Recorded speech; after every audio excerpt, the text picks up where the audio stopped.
Alrighty, so one last thing. We have been talking about taxes.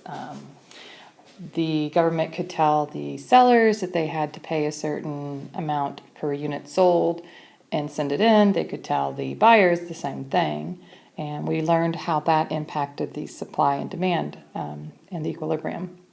What we want to look at now is a subsidy, which is very similar to a tax. It's kind of a reverse tax because now the government is giving money to the buyers or to the sellers to try and encourage a certain behavior. So one example would certainly be college education. If the government wants more people to go to college, one way they can do that with their policy is to offer subsidies. They also do it in the agricultural market. If they're trying to support a particular product being produced, they're going to offer subsidies. So what we want to look at right now is what will be the impact of that policy.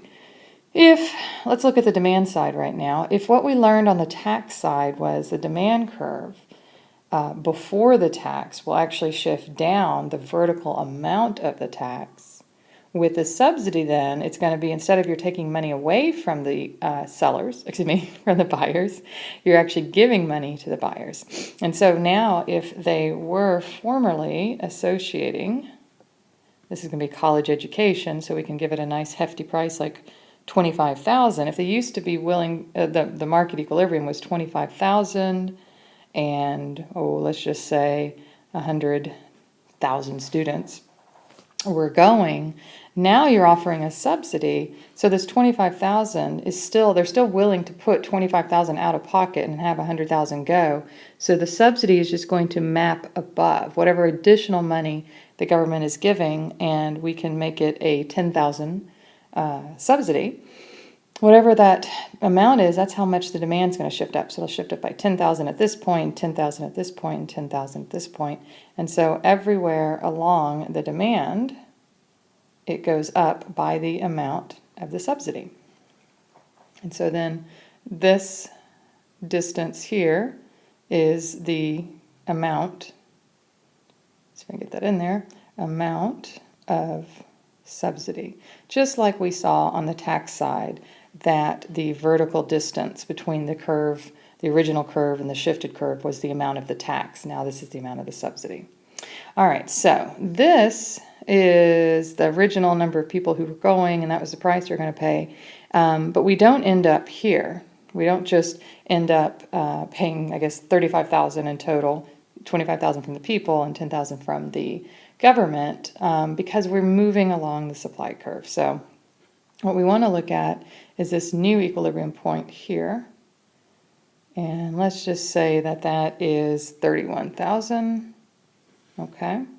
So then while we've had an increase of 10,000 being given to the college students, it only raises the price 6,000 because you had this movement along the supply curve. You didn't just go straight up like that. We see that we also have an increase in the number of people going, which of course was the original intent of the government policy. And let's see, what we have here is 31,000 actually being paid in total to the schools, okay? But it's not all coming out of the students' pockets. They were given 10,000, so it'll be 31,000 minus the 10,000. And the distance, as we just said, between these two demand curves, this new one and the old one, is 10,000. So if we drop down to the old demand curve, we will see that that's got to be 10,000 less than the 31. So this will be 21,000. Okay, so the students pay 21,000. They bundle it with the $10,000 subsidy, and then the colleges receive 31. So we see a similar thing we saw with the taxes. The businesses and the consumers did not bear the whole tax. It was shared between them, just like the subsidy is shared here.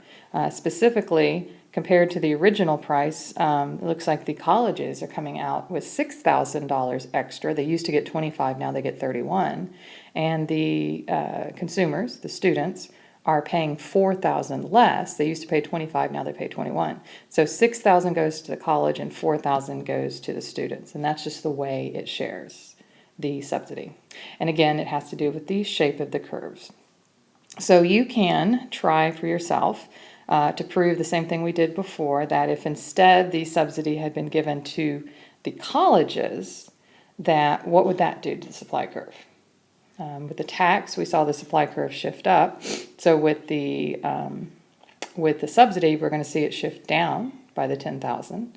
We're going to see the same thing occur here because these are the same curves, that the colleges will receive 31 and the students will pay 21. It'll be the same same sharing of the subsidy. All right, so now at this point we have done a lot with our supply and demand. We have looked at price ceilings and price floors. We have looked at taxes and subsidies, and so we've got a lot to think about and to absorb. What we'll do next time is look at the impact of price ceilings and price floors as far as consumer surplus and producer surplus is concerned.